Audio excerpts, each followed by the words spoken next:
ازيكم؟ ايه الاخبار؟ انا حاليا في دي سي عاصمه امريكا.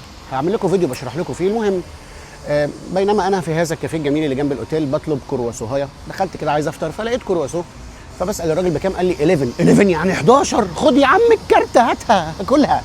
فانا في بروسيس بقى طبعا مصري اصيل، بحول بقى 11 في 50 450 جنيه كرواسو يا سلام لو بالجبنه. فانا في حته انا كنت عامل كده، فلقيت واحده جميله قوي مصريه اسمها سعاد، عرفتني جت ايه ده وليد عارفاك وبتفرج على فضفضه وشفتك مع رضوى الشربيني، جميله قوي. ففي مرحله انا كنت في مرحله الخضه مخدود عامل كده، وهي برضو اتخضت من حاجه فرحت قايله او ماي جاد. او ماي جاد لما قالتها انا افتكرت واحده صاحبتنا في مصر اسمها مريم، برضو لما بتتخض بتقول او ماي جاد. فاما انا ليه مريم انت بتجيبي الكراسو من فرن البغدادي اللي تحت بيتكم ب 17 جنيه، ليه بتقولي او ماي جاد لما تتخضي؟ ليه؟ انا مش هقبل الكلمه دي تاني من حد بيشتري الكرواسو هيبقى اقل من 300 جنيه، عشان بس نبقى ايه اون ذا سيم بيج.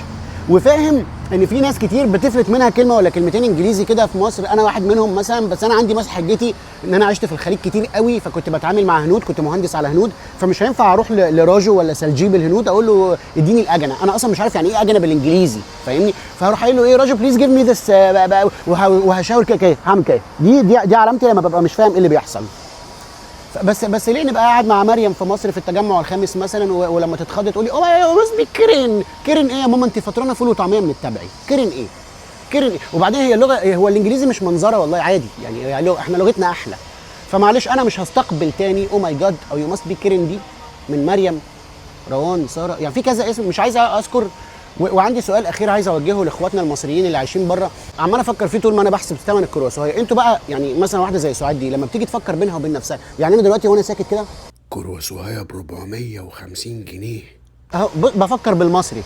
انت بقى كمريم، او سوري مريم مين؟ مريم ما بتفكر. انت مثلا كسعاد بتفكري بالانجليزي؟ يعني بتبقى عامله كده او ماي جاد اونلي $11. ولو لقيت حد زي مريم هو اللي داخل يكومنت يقول احنا بنفكر بالانجليزي، هديكي بالجزمه مريم، مش عايز اسمع الكلمه دي. انت ما بتفكريش اصلا. انا بكلم اخواتنا اللي بره البلد، مش ما ينفعش تبقى جوه البلد وبتفكر بالانجليزي، يعني مش تكمله بقى للفيديو ده. عايز بس اقول حاجه كده، انا في امريكا في دي سي بقالي تقريبا اسبوع اهو.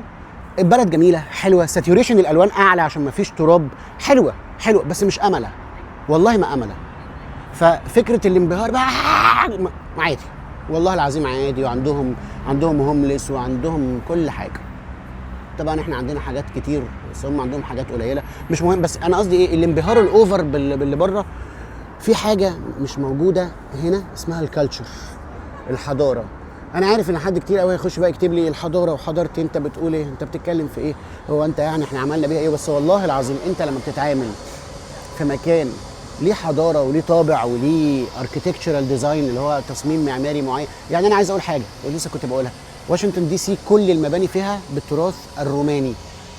فانا ما اعرفش، انا بحس بالانتماء اكتر لما ابقى قاعد في بلدي والحاجات اللي حواليا في البلد بتراث يمثلني بتاعي، مش جايبه. يعني تخيل انت مثلا لو قاعد في مصر كده والمباني اللي عندك كلها مش بالطابع الفرعوني، انا بتكلم اللي هي الحاجات القديمه عشان بس ما حدش يقعد يشتغل لي بقى في جو الكومباوندز والكلام ده.